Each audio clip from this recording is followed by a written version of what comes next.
And now sports with Chris Duerr from the Little Jess Chrysler Dodge Jeep and Ram Sports Desk.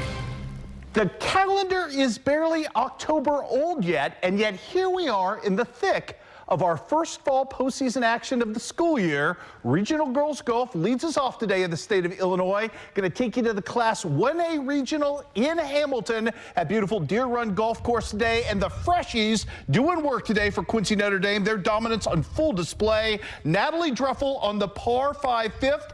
Her third shot to set up a birdie opportunity. Natalie would drain that as part of a round of 89 that was good for a tie for third place.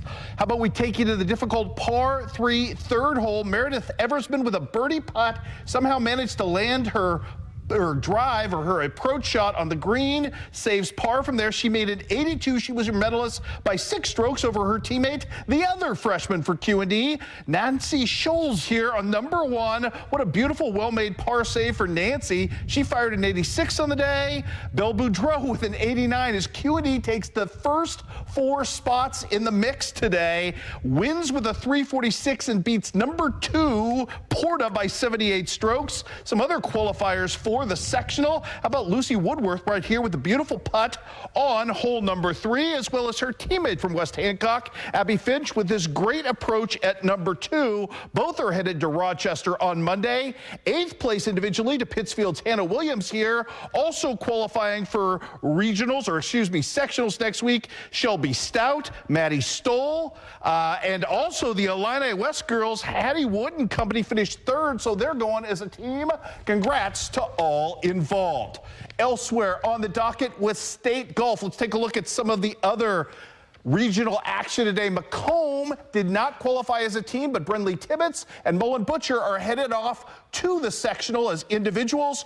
Tough day for Quincy High School up in Galesburg. They finished 6th as a team. Their only qualifier is Ashley Walbring with a 94. We've got softball to talk about, the big rematch from Saturday between Highland and Macon, this time with the Aces on the hill. Started off as a pitcher's duel. Abby Lay with a great strikeout here, already staked to a 1-0 lead in this one. Defensive gems would help her from her middle infielders. First, Kira Rothweiler at short, and then on the other side, it is Addie Abel doing her thing at second base. The Tigerette Terminator, however, Peyton Weimer, after giving up that early run, locked it at this point. Still 1-0, top of the 6th. It starts with Lexi Barnes with the bunt attempt, and that would get her to first base on a misplay at third. Then it's Danny McVickers right here with the bunting perfection, followed up by Reese Barnett right here with a weird bunt single. Bases are loaded, no out. Peyton Weimer going to help her own cause, hitting one into the darkness out in left field.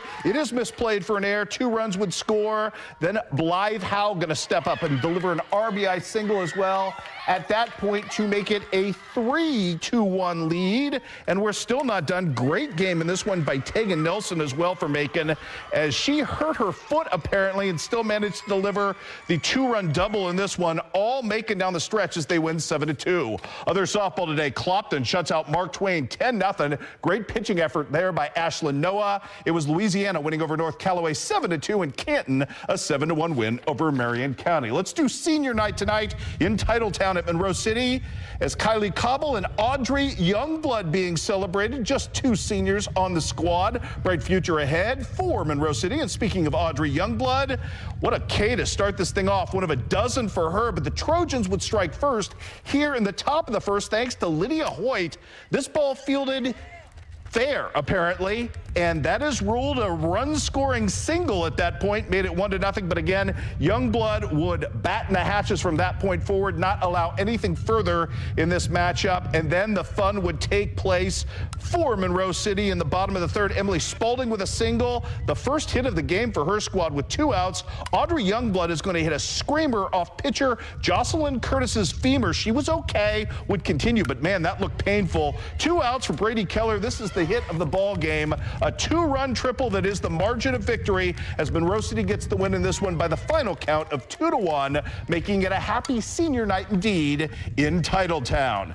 Elsewhere, we've got some volleyball scores to pass along tonight. Macomb tunes up for their big showdown with Southeastern with a straight sets win over BPC, and it is Southeastern doing the same with a straight sets win on the road over Beardstown tonight. Also tonight, Unity, too much from Western winning in straight games. Illini West takes down West Hancock behind a dozen kills from Reagan Reed, and Keokuk falls in 3 straight matches to Washington. 3-0 was your final there. Tennis today, Quincy Notre Dame trekking across the river to Palmyra, your #1 doubles matchup here. Palmyra is Molly Gottman and Laura Nolan in the far court. Morgan Zanger and Caitlin Brown right here. No match for Molly Gottman's hard smash right there. Good start for Palmyra. Caitlin Brown right here about to get a little revenge. She serves and she smashes hard, and that's unreturnable at that point. QED seizing back momentum. Then it's her teammate Morgan Zanger. Hard smash right here for the easy point for her. Gottman with a killer backhand right here. Molly Gottman really good, but Quincy Notre Dame is going to win the match at #1 doubles 8-6 and win overall today. 6-3 was your final. Some other scores to pass along on the day.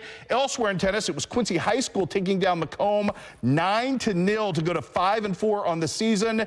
In golf, regular season style at Norwood's, Hannibal posts its lowest score of the season with a 199, led by your medalist Daisy Montague with a 45. Good work by the Lady Pirates as they get the big win there. Western Big Six soccer tonight. Quincy High School, a 1-0 winner on the road in this one. Your lone goal, your golden goal, scored in that match by Campbell Reiki.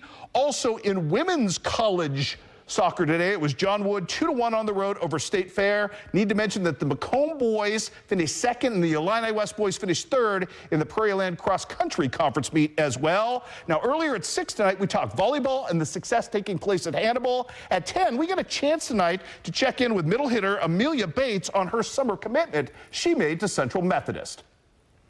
It's something I've been wanting to do since I was little, and I knew I wanted to play in college. CMU is a great fit for me. It has what I want to study, and I love the coach. I love Coleman. I love the girls, and I love the culture that they have as a team. So I think I fit right in. I'm really excited for next year.